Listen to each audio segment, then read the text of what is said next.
Good evening, everyone. My name is Emily Lefevers, and I work in Miami's alumni office. As a part of the Miami University Alumni Association webinar series, tonight we are continuing to celebrate Women's History Month through a conversation with alumna Nicole Smith, class of '97. Joining us today for the conversation and webinar are Dana Cox and Nicole Smith. Dana is a professor of mathematics in Miami's College of Arts and Science. She received her PhD in mathematics education from Western Michigan University in Kalamazoo, Michigan, where she studied the design and analysis of mathematics curriculum for K-12 students. While she enjoys teaching all types of math courses at Miami, her favorite course to teach is problem solving with technology. She is especially interested in the features of curriculum that enable mathematics teachers to elicit, document, and share student thinking. In a recent study, she and her co-author examined the role of prototyping in mathematical problem solving and used the lenses of engineering design and design thinking to study how students engage with mathematical modeling tasks. For the past year, she has been serving as the special assistant to the provost for faculty affairs, and in the wake of COVID-19, co-led the safe return to campus planning and coordinating committee here at Miami. Outside of work, Dana enjoys reading and photography. She also volunteers at local elementary schools on mathematics initiatives and has coached 2 Destination Imagination teams for Talawanda schools. Welcome to Nicole and Dana, and thank you for taking the time to join us this evening. There were questions that were collected during registration, and our panelists will address some of those throughout the webinar this evening. You'll also have the option to ask questions during the webinar by clicking the Ask a Question button on the bottom of your screen. Please note that in the interest of time we have available, we may not get to every question. Tonight's webinar will last about an hour, including time for question and answers. So with that, I will turn it over to Dana to get us started. Hey, thank you, Emily. And welcome, Nicole. Thanks, Dana. For everybody out there, Nicole Smith is the chief of the Exploration Systems Office at NASA's John H. Glenn Research Center in Cleveland, where she manages a broad portfolio of projects supporting human exploration of space. Previously, she was the project manager for Orion testing at Plum Brook Station, completing environmental testing of the Artemis I spacecraft, which we'll hear more about later, ahead of schedule, as well as mission critical evaluations of the Ascent, Abort 2, and European Service Module test articles. She has experience in the big 3 areas related to human spaceflight, engineering, mission operations, and program management for the International Space Station and Orion programs at both Johnson and Glenn. Nicole was also a legislative fellow supporting the senior senator from Ohio as an aerospace and manufacturing expert. She takes her role as a civil servant seriously and has served on the board of directors for both Hard-Hatted Women in Ohio and the American Institute of Aeronautics and Astronautics. She's a member of the Miami University College of Engineering and Computing Advisory Council and the Women's Advisory Council. She earned bachelor's degree in mathematics and statistics and aeronautics from Miami University and a master's in aerospace engineering from the University of Cincinnati. When do you find time to sleep? I don't know. I got tired just listening to you give my bio. Pretty impressive. Well, yours was too. I enjoyed hearing some of your research and your extracurriculars. Pretty cool stuff, Dana. Hey, thanks. So how did you get your start? Like, this is a lot. And looking back at your life, you're probably like, wow, how did I get here? Where did you start and how did you get there? My gosh, wow. Well, do you want me to go all the way back? So it's all the way back. So I was born in Medina, Ohio, which is about an hour south of Cleveland. And my mom and dad are both lifelong learners, but they were not able to be formally educated. Their families didn't have a lot of money. And so, when they started having kids, they're like, you're going to college. That was kind of the thing. You can be whatever you want, but you're going to college. And I was an only child, and it was kind of cool because I got to do a little bit of everything. I got to try all sorts of stuff. I played with Hot Wheel cars and bulldozers and, did ballet class and took piano lessons. So I kind of got to experience a lot of everything. And so came to Miami as a first gen student. I had some really amazing teachers in high school. most notably my geometry class and my calculus class. And, you know, they were maths that for the first time in my life I had struggled with. And, you know, those teachers really took the time with me and helped me see them and see the problems a different way. And being able to solve complex math problems just really excited me. It was really cool. So I started at Miami as a mathematics and statistics major, and I think I had the mind toward doing your job, Dana, being a professor. But it didn't take me too long to realize that when you get into higher math, a lot of it doesn't have numbers in it anymore. And I'm very much an applied person. I need to be able to visualize things. So I did, as you noted, keep the mathematics and statistics major and graduated with a bachelor's in that. But about halfway through my freshman year, I started looking around and I thought, what's one of the hardest things that I can do? And I saw the aeronautics kids out in the quad, like shooting off rockets and doing model planes and stuff. And I thought, they have the best toys. So I decided that I wanted to be an aerospace engineer. So I added that major and I added a mechanical engineering minor to kind of pull it all together. And then I did my master's at University of Cincinnati in aerospace engineering. So I majored in computational fluid dynamics and minored in propulsion. So I joke that does actually make me a rocket scientist. So, but anyway, so I kind of started like very strangely, right? Because it's like, here's this kid growing up who does ballet and piano and marching band and stuff. And then like next thing you know, she's going to be an engineer. And my parents were like, well, that's interesting. I mean, they loved it, but they were like, where'd that come from? But when you look back, you can kind of see the roots of it, I guess, starting up. Like career-wise. So my first job out of when I graduated from Miami, I became an intern between undergrad and grad at Lockheed Martin in Houston, which is an engineering firm and supported NASA's Johnson Space Center. So I started with engineering down there. And I did some engineering analysis with the space shuttle and the space station. And I really loved it. I just fell in love with the work. I had always loved astronomy. And so I kept working down there on summers in grad school. And then they hired me full time in June of '99 when I finished up with my graduate work at Cincinnati. And then in April of 2000, NASA, which was just across the street, gave me a job offer to come over and train astronauts and cosmonauts about International Space Station electrical and thermal systems. So I became a federal employee at that point in time and started training astronauts, and which was pretty interesting, but you can kind of start seeing where my career starts to sort of take a little bit of a rambling path, right? So I started out doing computational fluid dynamics, and then I'm going to train astronauts about, thermal and fluid systems, but also electrical systems. And then I went and worked in the space station program office as the electrical systems integrator. And I also led an effort called contingency spacewalks. So there's a lot of really important electrical and thermal control hardware on the outside of space station that if it fails, you are in a situation that they call basically like zero fault tolerant. So one more failure and everything shuts down and you have to come home.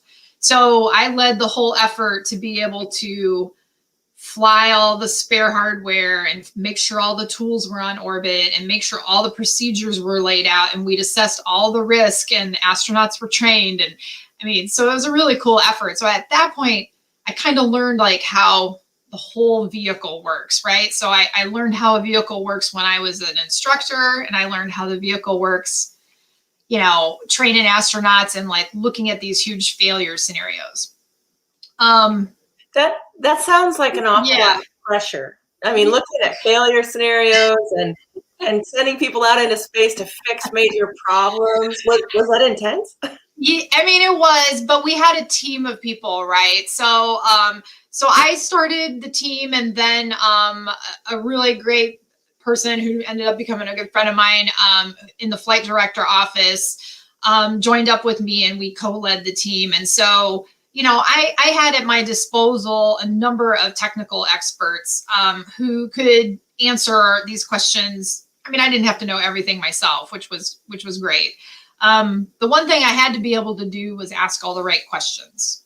So be inquisitive and explore and make sure that we had, covered all the bases, right? And so I think right around that time, that's a skill that I developed that I carried forward later as a project manager and now as a manager, to be able to ask the right questions and really, look for how thorough everything has been assessed, planned, the logistics of something, and be able to see several levels out. So when you were first describing your transition away from mathematics, I was going to note that it's almost like you were in search of problem-solving opportunities, that you felt that mathematics had maybe turned more theoretical and you were looking for more problems to kind of sink your teeth into. Yes. But now I'm hearing elements of problem posing, that it's about asking the question. It's about looking at what you have and being curious about what else you can do. Yeah, that's an interesting point, and I don't think I've ever really thought about it that way. It's almost in reverse, right? So you search to solve a problem, and then in my case, I'm searching for what the problem could be and how do we solve it in advance. So I always say that I manage my projects to risk, right? So I'm managing the risk across the board. And a good project manager is somebody who tries to look, past the second hurdle and say, okay, what could be out there that I can do something about now to take that off the table? And the answer is, there's always something out there that you can't possibly think of. I'll give you an example. Yeah. So a year ago today, I completed the testing of the Artemis I spacecraft, and literally today we put it on the Super Guppy aircraft and flew it back to Kennedy Space Center in Florida. It was a 4-month-long test, and to basically, I guess I would use the word, qualify the spacecraft for flight to the moon. The first one that was here will fly without people on it. The second one, which is pretty much just like it with a couple of upgrades, will fly with humans. Okay. And that's just a couple years down the road. So, it was a really, really important test. So we had it planned. We knew 4 months, this is about the amount of time all the work is going to take. We have to transport it, this and that. What came to the United States last year, end of January, beginning of February? COVID. So we had 150 people in a test facility, all of them experts in some way, shape, or form, right? Technicians for the spacecraft, technicians for the facility, project manager, engineers, people working on console for the spacecraft. And all of a sudden, we were in a mad scramble to try to finish up the work, get as many people out of here as we could, because we didn't know how well, we didn't understand the transmission of it. We thought we could have it already. We don't know. So we were trying to get it out of there, and then stuff started shutting down, and we were like, oh gosh, can we be out on the roads? We have Air Force personnel who support us in this transportation. We had to get special permission, which is a whole other level of getting approvals. You have to go up through, I don't even remember what it's called, but these really high ranks in the military to be able to get them to agree to send people to support us. So it was just, that's one of those things I planned for this and that and the other thing, but I never thought to try to mitigate the risk of a global pandemic. So there's always something. Hopefully we'll never have that again. Hopefully this is a once in a lifetime thing. So. Yeah, we didn't predict COVID either. And so it made running a university kind of challenging as well. Yeah, for sure. Yeah. But I think you guys did a really great job pivoting. I know it was really hard because you basically sent the students home on spring break, right? Pretty much. And then it was oh, now what? So. So at that moment, when we were sending kids home for spring break and making decisions about that, you were making decisions about moving a major piece of equipment and doing your final test. Yes. Yeah. So I think the state of Ohio, I want to say they shut down on, I think it was St. Patrick's Day, actually, the 17th. Because I remember that was like the primary and they canceled it, right? And that was really when stuff started to close. NASA, I think, closed on the 13th, which was the Friday before. But we were still working because we were considered mission critical. We didn't know how long this would last. And while we are well outfitted to test a spacecraft, we were not outfitted to take care of that spacecraft, do maintenance on it, continue its build or whatever.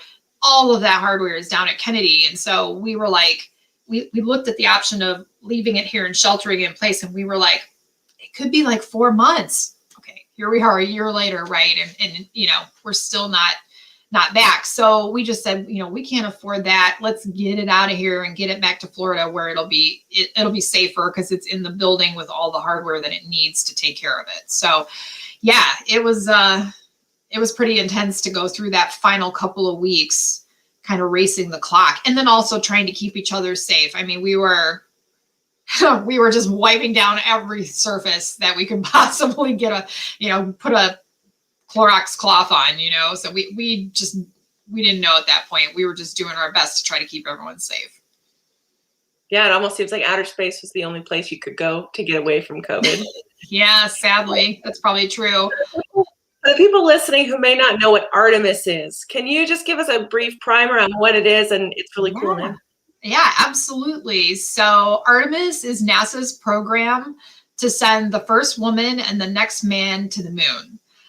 So from Greek mythology, Artemis and Apollo were twins. Apollo was the god of the sun and Artemis is the goddess of the moon. Apollo was NASA's program to the moon as part of the 1960s space race. We landed, I think, 6 missions on the moon. There were actually 7 that went, but Apollo 13 just orbited because they had technical issues. And the last time we landed people on the moon was before I was even born. So NASA is going to send women to the surface of the moon. And we are going to explore the South Pole. We think robotically that we found water on the South Pole. We are going to go take a look at it. We're going to go do some science. We're going to, use that as a little bit to understand a little more about like where we come from, in the universe, what the moon means to us and the Earth. And also do a number of habitation and other scientific experiments that will help us be able to live on another planetary body. Holy cow. So sending the first woman and the next man into space is a pretty huge project. And it also kind of brings up women, and this is Women's History Month here. What is your path as a woman in engineering, and what is that been like? How did you encounter that? Sure. So it was really interesting when I first started at Lockheed and I was in engineering. I was in a group where I was one woman in a group of 35 people. And I was the youngest by about 15 years at that point. So that was really, I think, just shocking, right? It was surprising. And I never considered myself to be a pioneer until I kind of saw some of that. I mean, when I was at Miami, Aeronautics was very small at the time because they were sort of ramping down the program. And I think there were 6 of us who graduated and I was the only woman, but I didn't even think about it, right? And, the guys treated me like one of the guys, right? So it just was not a thing. And then, going to work, I was like, oh, this is interesting. Okay. And I just kind of went along and just worked really hard and tried to put a good foot forward so they would want to hire me. I've encountered some stuff through the years. I had a boss who was not a great guy to work for, who couldn't keep his hands to himself. That I think happens less and less these days, thank God. Really, I think, you know, the term that I really like that people use is microaggression. I think that's really more what you see where you struggle to get your voice heard. You know, I think a lot of female engineers have dealt with that, you know, through the years. But, you know, I've been really lucky and happy to have a lot of great allies and great mentors, both men and women.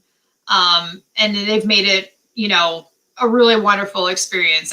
I've been working for the agency for 21 years, and then I was with Lockheed for 3 years before that. And it's just been really incredible. So I'm super happy to see a program that is putting an emphasis on, you know, doing something groundbreaking with women. A lot of the program management within Artemis, so the Orion spacecraft itself, the program is run by a woman named Kathy Kerner. You know, we've got women in a lot of the top ranks for the Space Launch System rocket. And then the head of the Human Exploration and Operations Mission Directorate is a woman, Kathy Leaders, who I actually worked for a long time ago on the space station program. And I think that a lot of women in engineering are able to look at things from a little bit of a different angle. And I think they're excellent integrators. And again, I talked about like being able to see kind of beyond the next thing, right?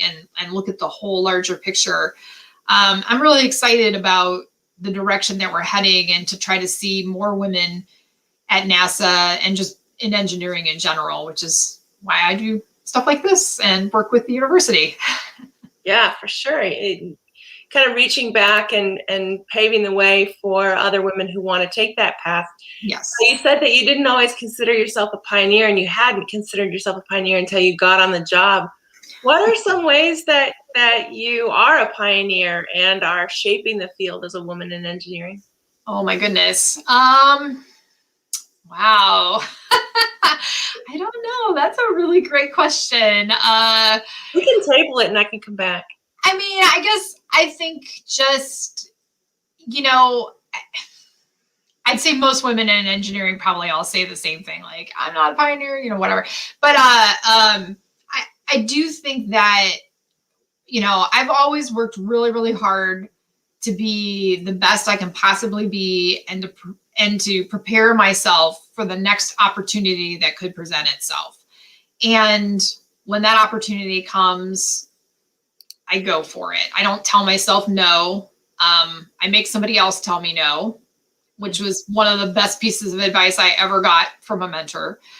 And two, I try to take a lot of time out to be visible. So one of the, I want to say it was Verizon did a campaign a couple of years ago of if you can see her, you can be her. Mm-hmm. And I believe that's very true, right? So, you know, there's a lot of data that through the years, like, you know, girls who want to go into the healthcare industry become nurses. And nurses are great. There's nothing wrong with being a nurse at all. But they don't necessarily think that they can be a doctor because all the doctors they see are men. And it's just a subconscious thing, right? And I think a lot of girls who are good at math and science or interested in stuff, up until a few years ago, didn't necessarily know what engineers did. And I think some of the engineering disciplines still really struggle with that, right? So like, I think with aerospace, there's a little bit of a coolness factor because you're like, oh, planes and rockets, right? Like you can kind of visualize that pretty easily. But so I do a lot of work with the Mechanical and Manufacturing Engineering Department, MME. And I think that mechanical engineering tends to have one of the lowest percentages of women, which is really unfortunate because I think it's great. You can visualize it. You can put your hands on it. I mean, it's right there. But I think a lot of women associate it with the auto industry. I mean, there are mechanical engineers everywhere doing everything. You don't have to be a car buff. I mean, I am. I like fun cars. So, but you know, you don't have to be a car buff to be a mechanical. There's so many job opportunities. So I think just being a woman in aerospace or a woman in engineering and being out there and being able to be seen and being able to talk with folks like, I'm a normal person too, right? It's like, I'm here, I'm a woman, yes, I work on rockets and things like that, but it's cool. You should do it too.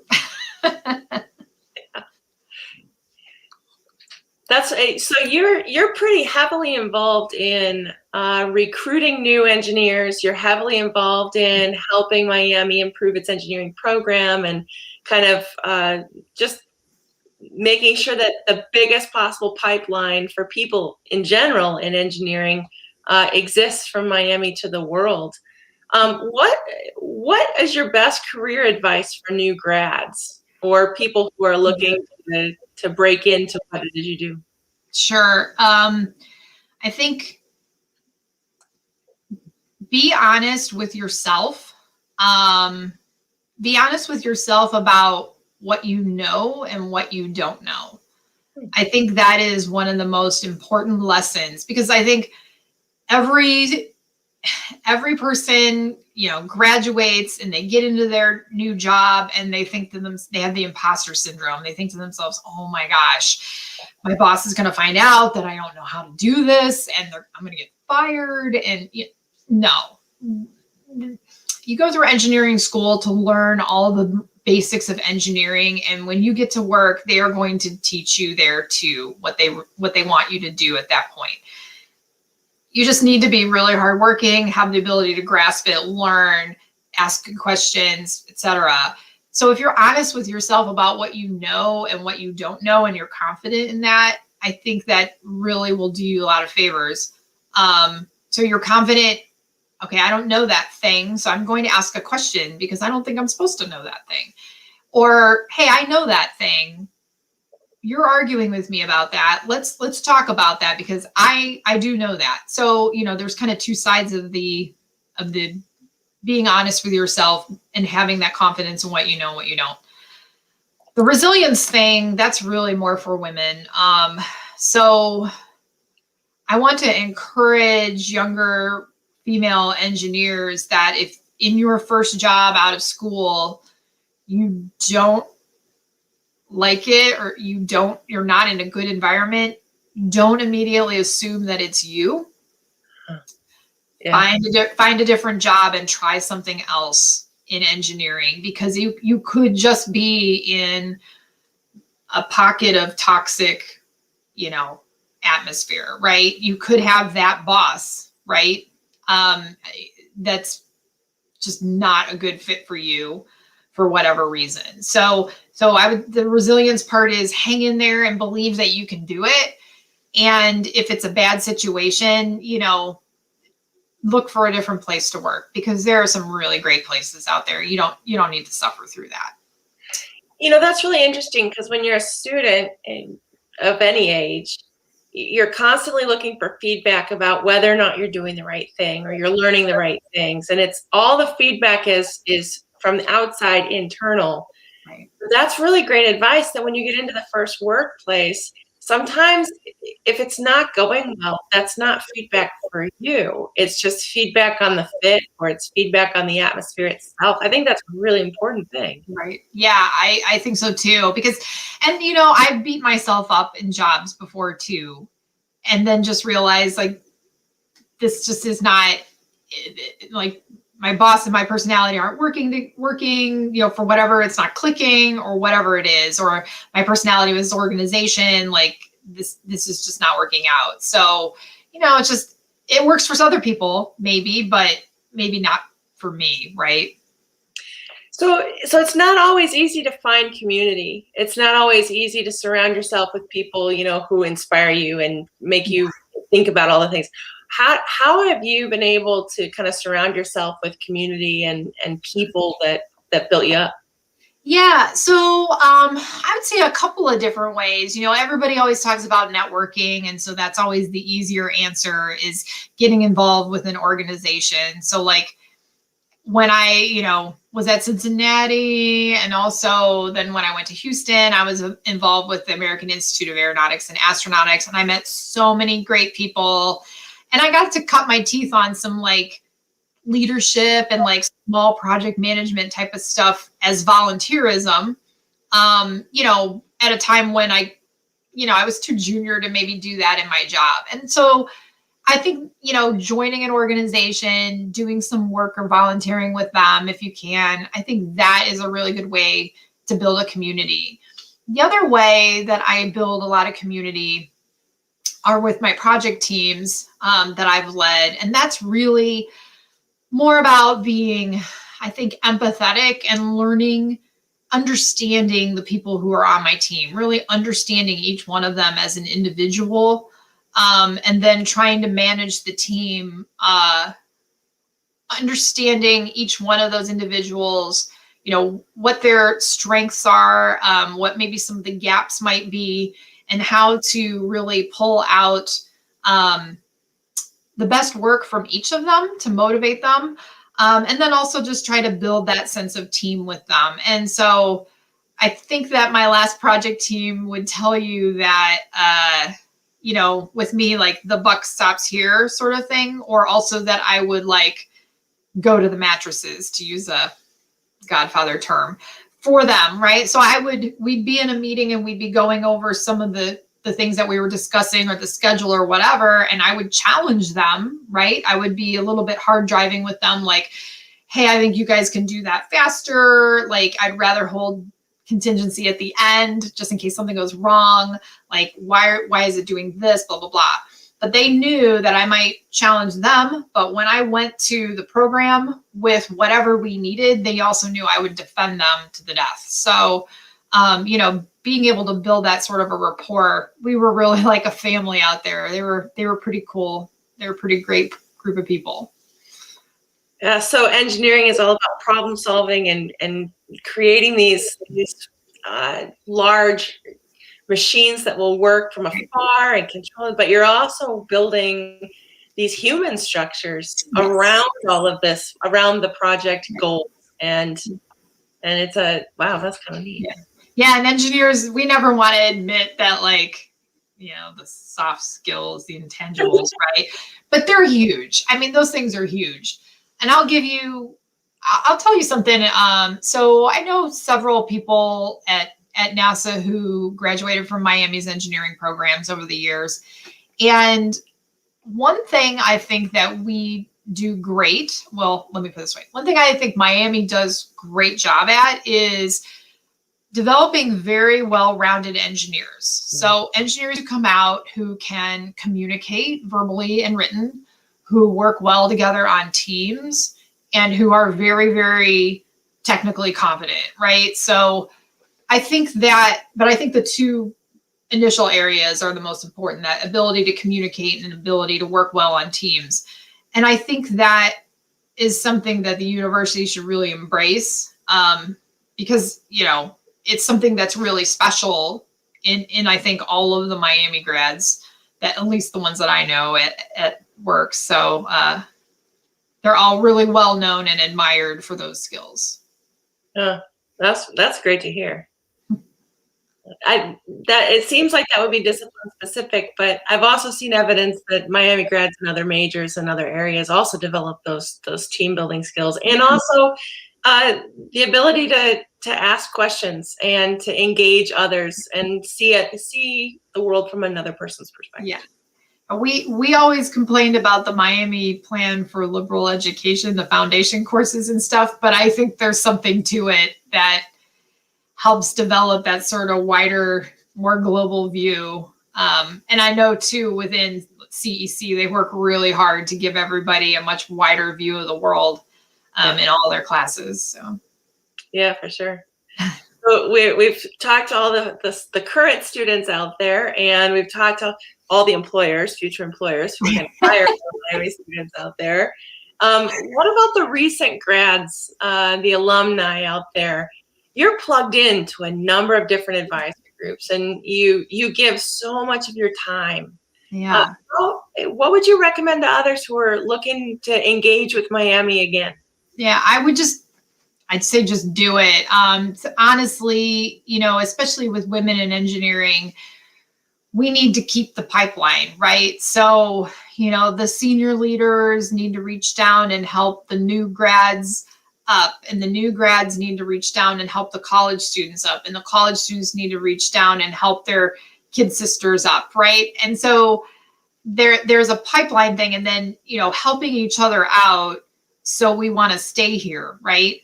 Because I think that whole idea of like trying to build a critical mass of women in engineering is really important. So I would just say if you can do any sort of outreach or advocacy, it's huge. I like working with the Women's Advisory Committee. It's been a really amazing experience working with all different women from different generations and backgrounds all of whom graduated from Miami, but also have worked in a number of different fields, just really amazing women. And then, we started mentoring programs. So the last couple of years, we've been mentoring current students at Miami. We've been talking about extending it at some point in time to mentoring new grads as well once they get into industry.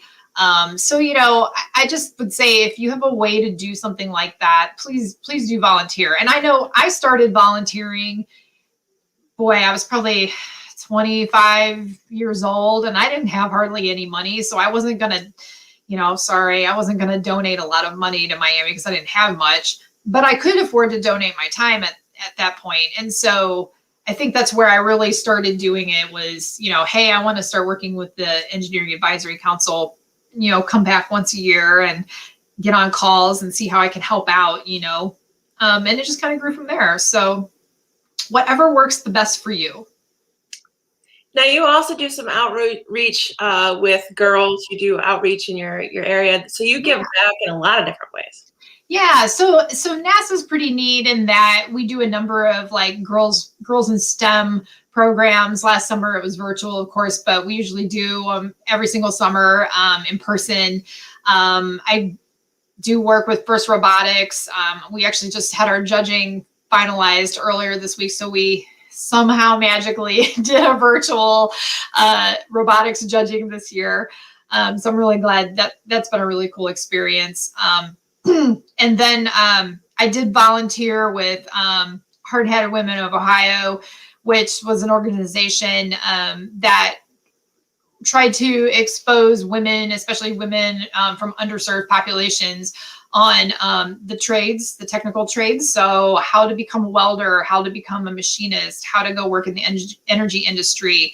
We would teach them how to interview, we teach them how to make resumes and things like that. And we hooked up a number of women with some really great jobs because, a lot of times, when men graduate from high school and they don't go to college, they'll go to the trades where usually you make a lot better than minimum wage. There might be a union. You usually have healthcare. Women tend to go to service industry where they don't have any of those things. They make minimum wage. They don't tend to have healthcare. And along the way, they tend to be the sole child care givers. So, trying to get more women to understand that this is for them, like they can do these things too. They've never been exposed to those different fields. Like I said, if you can see her, you can be her. So I did a lot of work with that. And then also with Rosie's Girls, which was for like 12-year-old girls, 12, 13, and just exposing them to like maker spaces, like how do we make things, right? So 3D printing or some really basic, machining type stuff and stuff like that, little basic programming with Raspberry Pi. So we did a lot of that type of stuff too. I don't get to do as much of that anymore because it was a busy couple of years. So maybe when we're out of the pandemic, I'll get back to it because it's pretty inspiring to see them.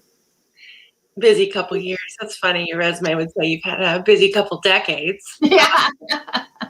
So some questions are coming in. I'm going to give a shout out to Thomas out there who wants to bring it back a little bit more and talk about some of your engineering projects. So what are some other project teams? We talked about Artemis I a little bit. What are some other teams that you've led and managed that you're? Sure. Yeah. Okay. Well, right now, Thomas, so I'm a supervisor over a number of other project managers. So I'm a senior project manager in the agency, and then I manage a number of project managers that support exploration systems. So we have people here who work on Orion, Space Launch System, Advanced Exploration Systems, the human landers, space station, and the human research program. So yeah, I've got 6 different programs that we have work that we support. So I manage them, and right now I'm advising them. Really, it's just a matter of like I'm their supervisor, but I also give them advice and help guide. Some of them are very senior, and other ones are a little bit newer. The Artemis testing, yeah. So we actually had 5 major tests, with the 5th one being the spacecraft itself. So that was really about an 8-year effort where I tested a number of different module level, I guess you would say, modules. So like we had, I think Dana mentioned it in my bio, the Ascent Abort 2 or AA2 crew module, which was a flight test article that we launched in the summer of 2019.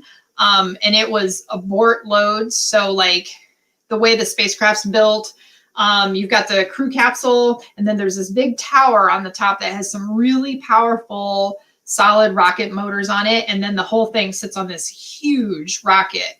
Well, if something goes wrong with that huge rocket, which is full of fuel, those little strong rocket motors will pull the spacecraft away from the rocket so we can rescue the crew in an abort situation. So we had to test out those abort motors and test out the crew module structure to make sure that everything could, live through those modes. And it was a really successful test, but we tested it up here first before we launched it. So we check everything out once before we put it on a rocket usually. So that was one example. I also was the head of systems engineering for the Orion service module, which is the part that the crew module sits on top of. It's got the main engine and the propellant tanks. It has the solar arrays and the thermal radiators. So basically it provides the services to the crew module where your crew is. So I was the head of the systems engineering and integration for that for a couple of years. And I worked on, I was a deputy project manager on the development of the facility to test the Orion. It's all over the map. A bunch of stuff. Overwhelmed listening to all of these incredible things that you've worked on. I wish I could show pictures. I'm sorry. I should have. We could have put some pictures up of this stuff. It's much better if you can see it in person. So I'm imagining it's pretty good. So it sounds like this, and you mentioned earlier that it was pretty high pressure. This was a pretty intense job, and I saw a cat walk back behind your chair earlier.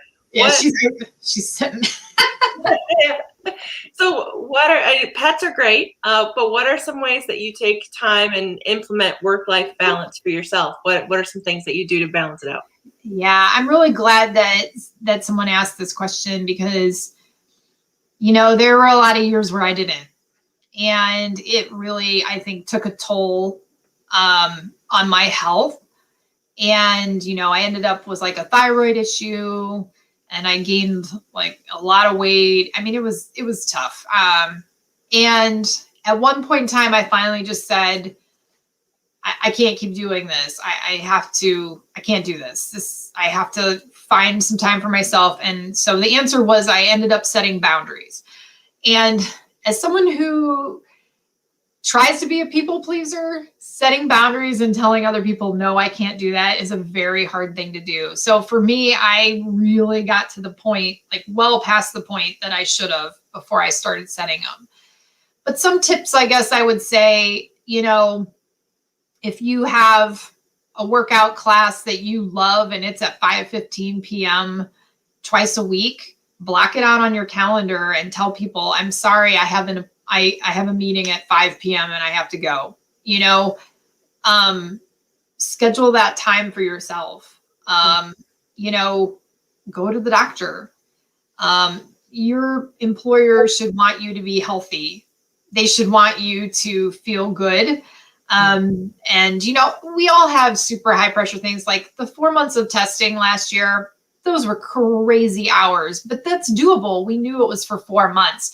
It's when it's like a prolonged period of time that if you're working those really hard long hours and, people are calling you at all times of the night. Yeah, I don't think that people can sustain that for a very long time. So setting boundaries, making time for yourself, prioritizing your health, prioritizing people you love or things that you love. Like in my case, I love to hike, or go on walks. So I do that, I work for like an hour in the morning and then I don't have anything on my calendar and I go outside. That's kind of one nice thing about telecommute. It's like, I kind of sneak out the door for 45 minutes and then come back and work again. So, yeah. Did you do that while you were at Miami? What's that? Did you do that while you were at Miami? Because I know engineering majors, they take a lot of credits and it can be an intense situation for students at Miami. What are some clubs or activities or ways that you found while you were here? I was gonna say, if my mother was here, she'd be like, "You worked hard and you partied hard."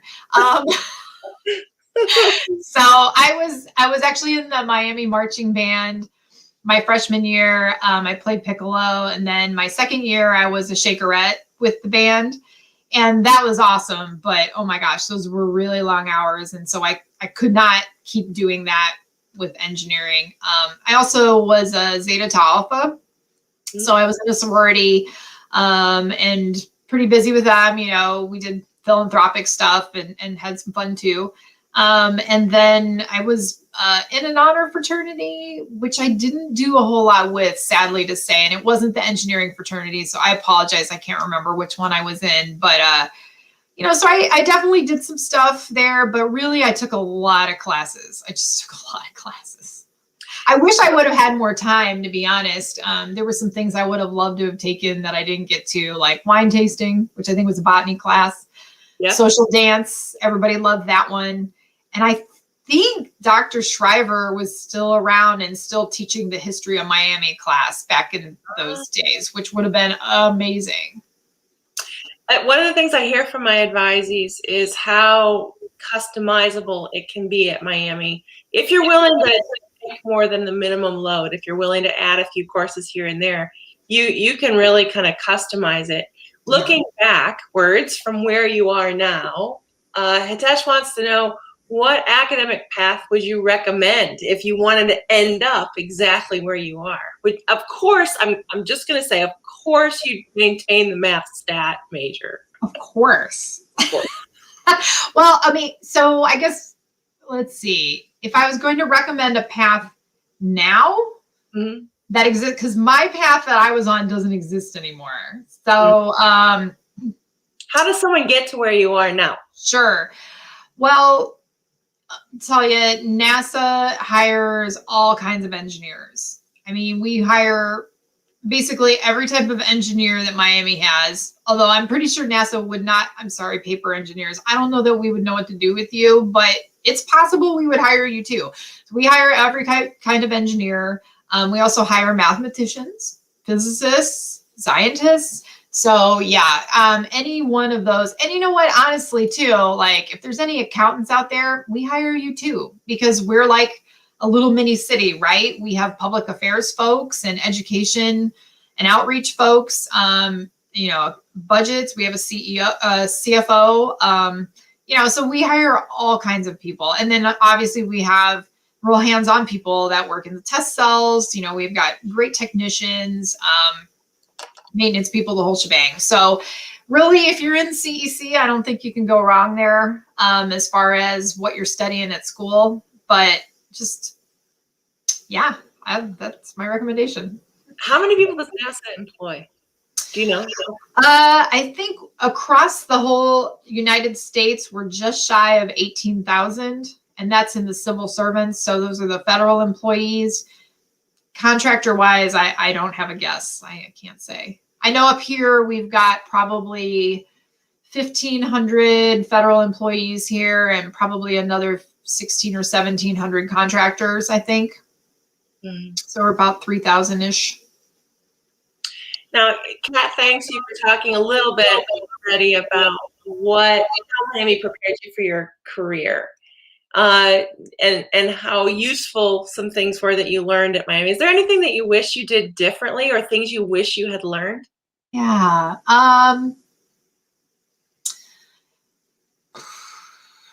I probably wish I would have taken technical writing. Because that I think is really important. If you could have the best engineering idea in the world, and if you cannot articulate it either in an email or in a presentation, it might not go anywhere, because you need to be able to kind of sell it to your stakeholders, right? So I think that's a good one. I probably wish I just could have had an extra year, to take more. Yeah. Of all the things, I was on the "Don't Make Us Poor, Do It in 4" program with my parents. So, they were like, "You got to graduate." I wish I could have had another year. I wish I could have done an international experience. I think what Miami has right now with the January, whatever you call it, J-mester, yeah, that's super cool. Because for us, it would have been like a whole semester in Luxembourg or where have you. And at the time, you really weren't going to get your engineering classes there. So you almost would have lost like a year. I think it would have been really awesome to have been able to take 3 or 4 weeks and have some sort of an international experience and not have to be super disruptive of the plan for graduation. So, all right. So you're an adult, you're in your current role, you know everything that you know. You can take a J term anywhere in the world, do a study abroad experience today, like this year, this January. We should be able to travel by January, right? Sure. Where would you go and what would you study? Oh my gosh. You want me to pick one?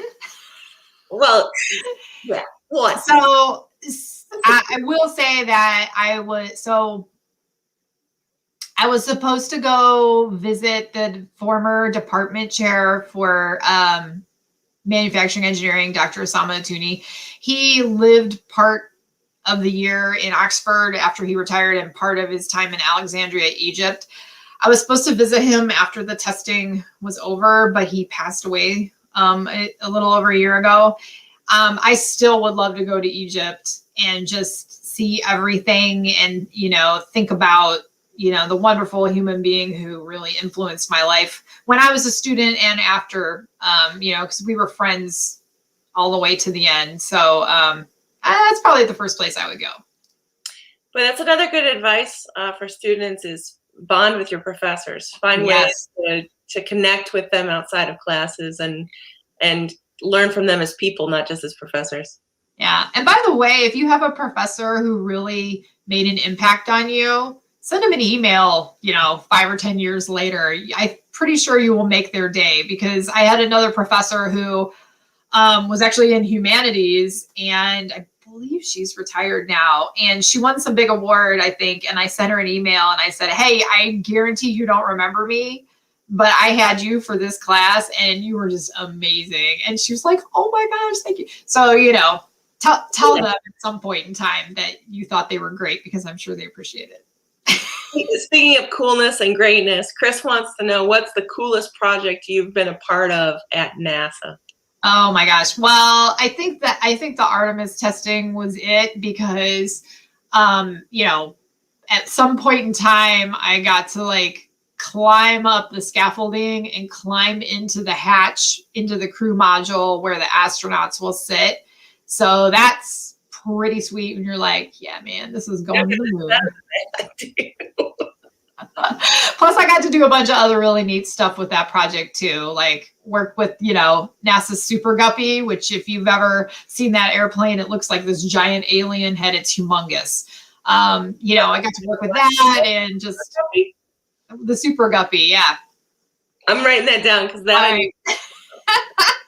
it looks like a beluga whale. It's humongous.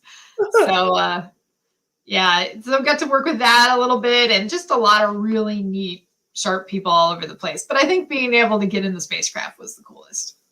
Did you take pictures, of course? Oh, yeah. Well, we actually have photographers that work for us who took pictures. Yeah. Okay. So it was documented. Yes, it is. It happened. Yeah. Is there any tension ever being a governmental employee? I'm just thinking about wanting to take pictures of yourself in various places and with cool things. Oh, sure. Yeah. I'm like, yeah, there's lots of tensions, but which way are we talking? Presidential elections are always pretty interesting. Yeah. So especially with spacecraft, there's a lot of expert control implications. I mean, aerospace industry just in general, like I always joke this simplistic, like if you point it this way, it goes to the moon. If you point it this way, it's a missile. So it's not really funny, but the technology is similar, right? Because you have guidance systems and, you have propulsion engines and, all that sort of stuff. So we have to be really careful what we take photos of because, one day I post it to Twitter and then the next day, a foreign government has it and they're reverse engineering it for my photo. So we have to be pretty careful of it. So for example, the pictures that were taken of me inside of the spacecraft, I was in there, I was looking at things, the hatch was open. The hatch has a really complex mechanism. Those photos took probably, my gosh, a month at least to get export control to approve it because they were looking at the mechanisms on that hatch and they were like, oh, we don't know about that. We don't know about that part right there. I don't know that you can show that. So just as one example. So it's like, you're in there and you're like, yeah. And you come home and you're like I call my mom. I'm like, I got the crew module today. And my mom's like, that's so awesome. Send a picture. I'm like, I can't. Oh. Maybe later. I think we have time for one more question. And I'm really glad that Lexi asked it because we skimmed right over it earlier. Okay. And that is your style of management and leadership when it comes to project teams. And I really liked the way that you were describing the ways that you utilize the expertise of the people around you in the room. Say more. What's your style of management? Yeah. Well, yes. So I expect a lot out of my team and I expect a lot out of myself. Again, I work really hard to build a mutual trust with them. And I expect honesty from them, and collaboration and, integration. So my style of management, I think I work really hard to make a connection with them on a human level.